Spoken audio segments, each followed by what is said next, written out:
बड़ी दिक्कत है। दिक्कत इसलिए है कि कभी प्रधानमंत्री मोदी किसी मंच से कह देते हैं कि जब मैं तीसरे टर्म में, कुछ देर के लिए सन्नाटा, फिर हॉल में बैठे हुए लोग शोर मचाने लगते हैं कि जब मैं तीसरे टर्म में। थोड़ी देर बाद आदमी समझता है कि ये तीसरे टर्म की बात क्यों कर रहे हैं, अभी तो दूसरा टर्म है और तीसरे टर्म में आऊंगा। इतने भरोसे से जब प्रधानमंत्री नरेंद्र मोदी बोलते हैं तो फिर ये लोग सोचने लगते हैं कि क्या मोदी ही आएंगे। वो एक कहावत है ना, आएंगे तो मोदी ही। लेकिन 15 अगस्त को फिर एक बार प्रधानमंत्री नरेंद्र मोदी ने कहा कि यहां तिरंगा फहराएंगे ना अनुजा जी, यही कहा ना, कह दिया उन्होंने फिर। और अब विपक्ष के लोगों ने कहा नहीं, अब नहीं हो सकता है, अब कुछ नहीं हो सकता है। तो देखिए राजनीति कैसे गर्म हो जाती है और मुझे जनता जिंदाबाद करना पड़ता है। नमस्कार, मैं हूं ज्ञानेंद्र तिवारी और आप जनता जिंदाबाद देख रहे हैं। कहीं कुछ दिन छुट्टी में चला जाता हूं, कुछ दिन बीमार हो जाता हूं और कभी कभी आपके बीच नहीं आता हूं तो आप कुछ और देखते हैं। लेकिन आज जनता जिंदाबाद क्यों कर रहा हूं 2023 और 24 के मुद्दे पर, और क्यों पूछ रहा हूं कि 2024 में कौन भारी पड़ेगा, वो जो मुख्य बिंदु है पहले आपको बता देता हूं कि जनता जिंदाबाद आज करने की क्या वजह है। दिखाइए भाई फुल स्क्रीन पर और मैं आपको वजह बताता हूं। देखिए पॉइंट क्या है। पहला पॉइंट यह है कि 24 का सेमीफाइनल जीतने के लिए बीजेपी मीटिंग कर रही है। दूसरा महत्वपूर्ण बिंदु क्या है, दिल्ली में केजरीवाल से गठबंधन को लेकर कांग्रेस ने मीटिंग की है। अलका लांबा ने क्या कहा है वो आपने समझ ही लिया होगा। कांग्रेस नेतृत्व ने दिल्ली की सभी 7 सीटों पर लड़ने की तैयारी के लिए कह दिया है। ये तीसरा महत्वपूर्ण बिंदु है। और इन सब के बीच इंडिया यानी ... वाला इंडिया के अगुवा नीतीश कुमार का अटल प्रेम फिर से जागा है।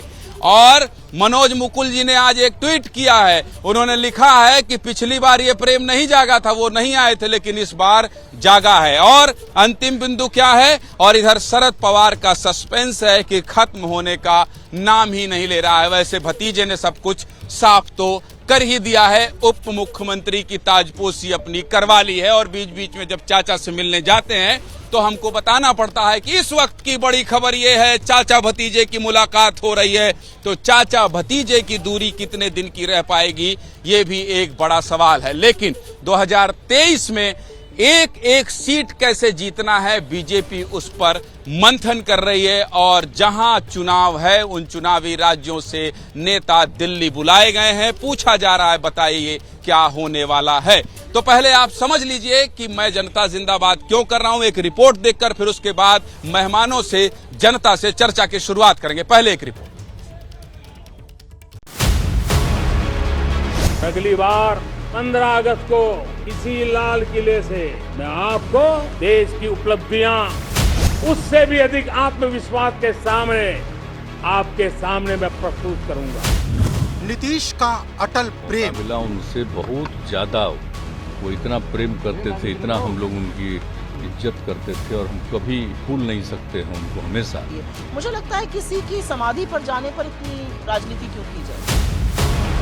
पवार का क्या है गेम। मुझे किसी ने कोई ऑफर नहीं दिया है, कोई फैमिली इशू है, उस बारे में वो बातचीत और मीटिंग की, ऐसा उनका कहना था। पवार साहब हमारे नेता है, मार्गदर्शक।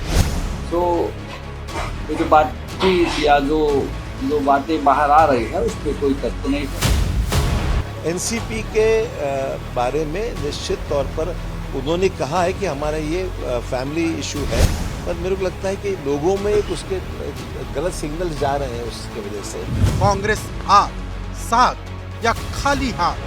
क्या आम आदमी पार्टी जो एक तरीके से बीजेपी की, जो हमारे हिसाब से तो बिल्कुल एक दुम की तरह काम करती है, चाहे सांप्रदायिकता का सवाल हो, चाहे भ्रष्टाचार का सवाल हो, चाहे नैतिकता का सवाल हो, किसी में भी वो बीजेपी से पीछे नहीं हटती है, उसके बिल्कुल साथ हमको खड़ी दिखती है। क्या वो अपना चरित्र बदलेगी? जो आज मूल मंत्र मिले हैं, जो हमें मार्गदर्शन मिला लीडरशिप का, मैं दावे के साथ कहता हूं कि 2024 में भी कांग्रेस पार्टी जीतेगी और 2025 में भी दिल्ली के मुख्यमंत्री चुनाव हारेंगे।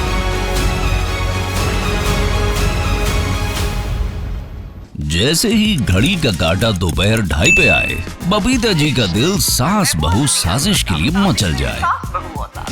और ये है इनकी बहू, पूरे दिन ऑफिस की टेंशन हो जाए गॉन जब ये करें अपना फेवरेट शो फ्री टाइम पे ऑन। इनकी तरह आप भी देखें अपना फेवरेट शो अपने टाइम पर और डाउनलोड कीजिए एबीपी लाइव ऐप अपने स्मार्ट टीवी पर।